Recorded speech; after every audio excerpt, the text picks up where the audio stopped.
Buenos días compañeros, buenos días profesor. Mi nombre es Juan Camilo Cano y voy a hablar sobre la clonación molecular. La clonación molecular realmente, para que nos entendamos, es lo mismo que la clonación genética, ¿cierto? La clonación de genes. Resulta que el ser humano, y bueno, realmente todos los animales, los organismos multicelulares, estamos constituidos por estructuras más pequeñas, ¿cierto?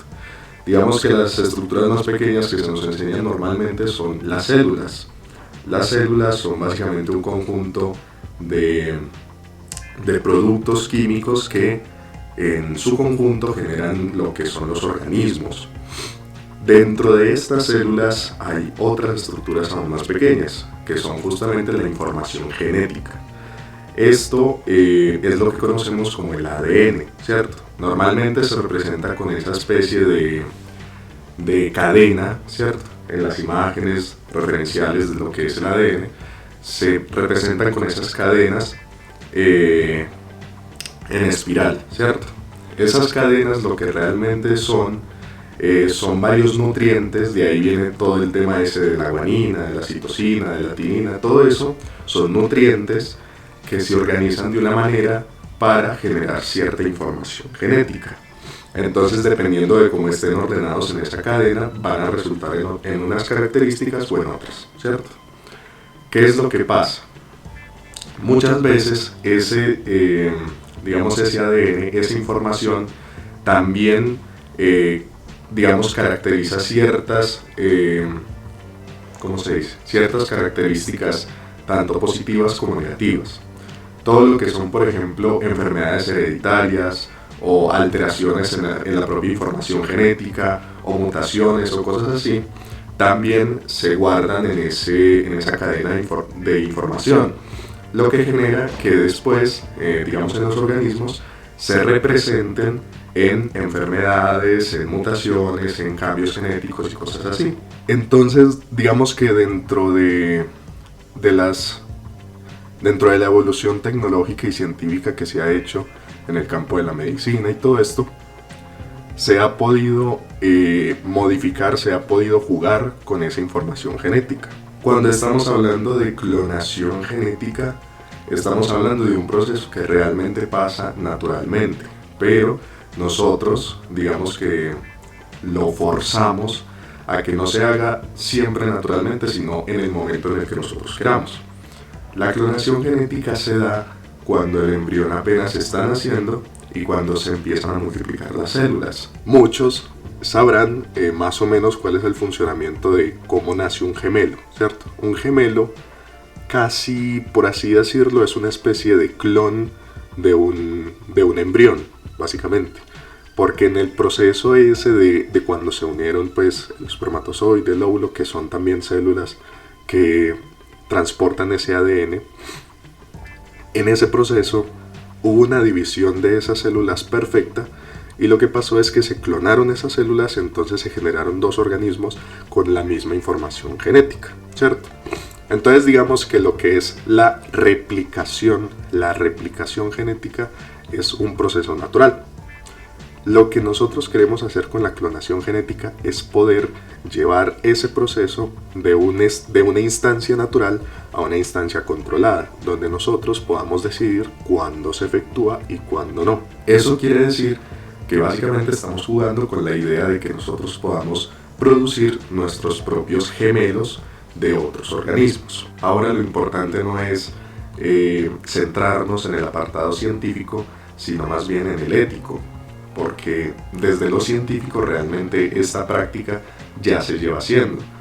Muchos compañeros pues, de la materia también de pronto en algún momento hablarán de, por ejemplo, de la oveja Dolly o cosas así, que son experimentos con animales en donde se hacen este tipo de replicaciones celulares, pero a gran escala, ¿cierto? La diferencia entre la clonación genética y la clonación ya de organismos enteros es que, digamos, en la clonación genética todavía se puede hablar de que lo estamos haciendo a menor escala, y por ende se tiende a pensar de que en lo que respecta a la ética no es tan grave, ¿cierto? Digo no es tan grave en el sentido de que algunas personas lo aceptan, de que algunas personas entienden que se tenga que hacer experimentación con animales y cosas así, pero todavía en el tema de hacerlo directamente con humanos es bastante complicado. Y es bastante complicado porque aunque la tecnología en este momento esté lo suficientemente avanzada como para darse este tipo de procesos y este tipo de experimentos, la verdad es que todavía nos falta mucho para asegurar las situaciones médicas. Como ustedes saben, una operación médica con un porcentaje del 50% de éxito ya es una locura, ¿cierto? Ya es algo que casi que es inaceptable, porque se supone que al paciente se le debe dar por lo menos un porcentaje alto de que va a estar tranquilo de que la operación va a salir bien. En el caso de las clonaciones y las replicaciones genéticas y todo este tipo de cosas, todavía está por un 10% de efectividad. Y yo creo que nadie estamos cómodos con un 10% de efectividad en este tipo de procesos. Por eso es que todavía, digamos, no se ha querido traspasar esa brecha en lo que respecta a experimentación con animales y con humanos, pero de que va a ser posible tecnológicamente y científicamente, va a ser posible, ¿sí? Si es que, digamos, ya lo es, simplemente que lo que les falta hacer es perfeccionarlo, pero de que se puede, se puede. Ahora, la implicación importante aquí es el para qué, el por qué, ¿cierto? Ahí es donde entramos, digamos, en el apartado más ético y donde incluso podríamos meter un poco de filosofía y un poco de religión. La cuestión aquí es preguntarnos realmente para qué queremos clonar información genética. Cuando se clona la información genética, no estoy hablando ya de replicaciones de organismos enteros, estoy hablando solamente de la información de lo que nos caracteriza. Cuando se hace este tipo de cosas, digamos, pongamos el ejemplo de que se replica la información de mi persona, por ejemplo. Lo que se haría es que nacería un embrión con las mismas características morfológicas de mi persona, ¿cierto? Sería básicamente igual a mí físicamente, pero la implicación acá es lo mismo que pasa con los gemelos.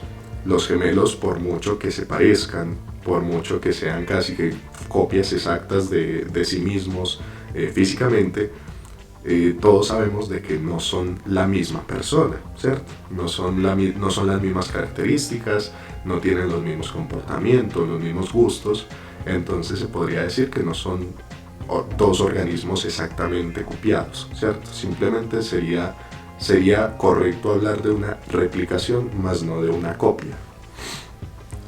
Entonces, la implicación acá es el para qué, ¿cierto? El para qué. En ese sentido, nos tiraríamos un poquito más en el sentido de la estética. Hay algunas personas que dicen de que uno de los beneficios de la clonación genética es que podemos traer, digamos, a personas ya fallecidas que en su momento fueron grandes mentes, ¿cierto? Y aunque digamos que genéticamente hay algunas personas que son más propensas quizá a ser más inteligentes o menos inteligentes, todo ese tipo de cosas se basan en las experiencias, en las enseñanzas, en los aprendizajes. Entonces, independientemente de que nosotros tomemos el ADN de Einstein y lo queramos clonar su información, lo único que obtendríamos es una persona muy parecida, si no igual en características físicas a Albert Einstein, pero no tendríamos a Albert Einstein como tal, no tendríamos a la persona. Entonces el debate ético va más que nada por ese lado, va por el de la funcionalidad real, porque algunos intentan utilizar argumentos o intentan de alguna manera intentar ver que es viable hacer este tipo de prácticas, pero realmente no tiene una función muy trascendental, ¿sí? Lo importante que hemos hecho como seres humanos es justamente la replicación en el sentido de ser diferentes, ¿cierto? De reproducirnos de una manera en el que diferentes personas pueden llegar al mundo y pueden aportar ideas, ¿cierto? Entonces, este tema de volver a algunas personas a la vida, pues no es ni realista científicamente ni ético, me parece a mí, porque es de alguna manera no dignificar la identidad de una persona. Ya en otras aplicaciones, como lo son por ejemplo el tratamiento de enfermedades y cosas así, ya por ahí podríamos estar un poquito más de acuerdo que se pueda utilizar como una especie de último recurso, pero lo importante sería como no modificar absolutamente todo, ¿cierto? Porque ya con la modificación completa de información y de organismos, y más que nada de organismos que no han nacido, se genera pues todo este tipo de temáticas del diseño de seres humanos, cosa que yo personalmente pues no veo viable, no veo que sea como el camino a seguir, porque se le está dando como una especie de idolatría a la capacidad del ser humano a generar otros seres humanos visualmente perfectos, ¿cierto? Para empezar, que la perfección, digamos, dentro de la estética, empezando de que es subjetiva, ya por ahí vamos mal encaminados, y en general digamos que la distribución de características variadas es lo que nos mantiene evolucionando, es lo que nos mantiene incluso sanos, y es lo que caracteriza de alguna manera a los seres humanos, es lo que nos da una identidad. No me imagino un momento histórico en el que absolutamente todos seamos iguales, más o menos iguales, porque esos son los estándares de belleza, y según los estándares entonces se replica la información genética de absolutamente todo el mundo para que nazcamos igual. No me parece pues como un futuro en el que gustaría estar. Ya otro de los aplicativos que se hablan por ahí es el tema de que con tus propias células, con tu propia información genética, se puedan generar nuevos organismos y se puedan generar nuevos tipos de órganos o de extremidades o cosas así. Y digamos que en ese sentido todavía no se ha experimentado lo suficiente como para llegar ahí. Se han estado haciendo experimentos con eso, pero todavía no se ha llegado a hacer, digamos, una copia exacta de tus propios órganos. Lo que sí se ha podido hacer es, digamos, aislar información de órganos sanos y trasplantarlos a informaciones de células enfermas para corregir esa información genética y evitar algunos trastornos, evitar algunas mutaciones. Por ese lado, podría ser beneficioso el tema del uso del CRISPR, que el CRISPR es el método de cómo se clona, cómo se modifica todo lo que es la información genética. Por ese lado quizá podría ser un poco beneficioso, pero el problema también es que, digamos que de alguna manera esos órganos, no son propios de la persona, simplemente que están modificados para que el cuerpo de esa persona no los vaya a rechazar, pero siguen siendo ajenos a esa persona. Entonces ahí también se podría entrar, digamos, a ese típico cuento filosófico de hasta qué punto, si yo empiezo a reemplazar partes de mi cuerpo y empiezo a reemplazarme y empiezo a hacerme cosas, incluso a recibir, digamos, órganos de otros organismos y cosas así, hasta qué punto yo sigo siendo yo, ¿cierto? Hasta qué punto sigo siendo la misma persona. Y también se me ocurre, pues, finalmente, digamos, entrar en la temática de la religión, de lo religioso, de lo espiritual, porque digamos que en muchas religiones hay una relación muy directa entre el cuerpo y el espíritu, ¿cierto? La persona es tanto cuerpo como espíritu. Es verdad que normalmente se designa el cuerpo como una especie de envase, como una especie de recipiente del alma, pero siempre se habla de una especie de idolatría de esos cuerpos, en el sentido de que se cuidan mucho y se respetan de alguna manera porque también hacen parte del ser, ¿cierto? Digamos que en muchas religiones, con por ejemplo los ritos que se hacen en las defunciones, en donde se cuida con un respeto ceremonial a los cuerpos y se les genera, digamos, todo un sepelio y se les hace todo un evento para justamente rendir respeto a esa persona. es porque de alguna manera en esas religiones también se le tiene respeto al cuerpo, ¿cierto? Y se le tiene respeto al cuerpo de esa persona. Entonces, cuando hablamos justamente de, por ejemplo, si cambiásemos todo nuestra información genética, también cambiarían nuestras características y cosas así.